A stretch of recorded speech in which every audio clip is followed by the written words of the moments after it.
Hi, I'm Nick Tran. I'm Managing Director for Invictus Ventures Group. So my son is in Cub Scouts. It's his second year. Last year, his first year, I was a den leader. I've always wanted him to be a Cub Scout and then a Boy Scout, even before he was born. You know, with my history of growing up here in the United States and almost becoming a Boy Scout, but not having that opportunity to do so, I wanted to provide that for my son.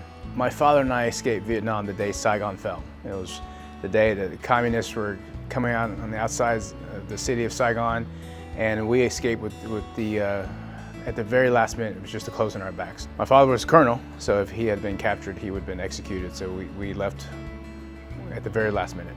And we got on a small boat made for about 18 people, and over 100-something people jumped on that boat, and we just headed out to the Pacific.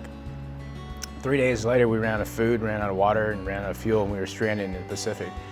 And on the third day, people started to die from dehydration. And luckily, we were rescued by an American destroyer on that morning of the third day. And that was my first experience with the military.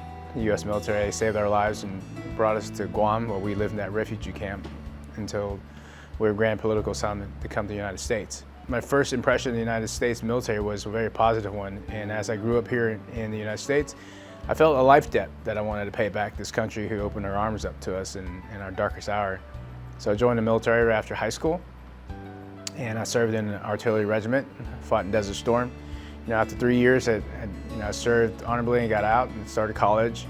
And then 9/11 happened, and then I felt again that deep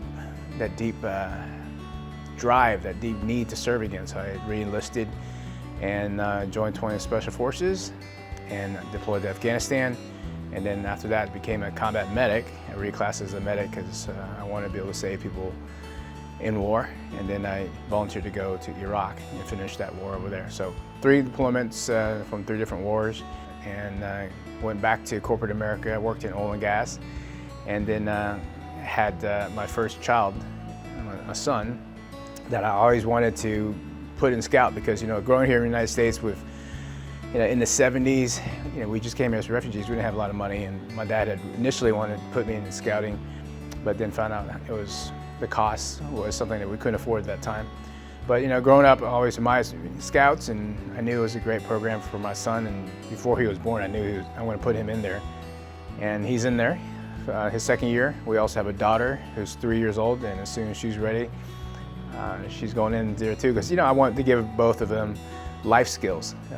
His first camping trip was at Beauvais Camp, and for him, he has severe ADHD, and to do something that has all these activities of STEM and being able to go out there and make leather making and learn how to put up a tent and just being with other boys out in the wilderness and away from a screen was something that was just, it was a godsend for us. In today's society, where some of our core values seem to be a bit lost, I think Scouting brings back those strong core values that makes anyone successful.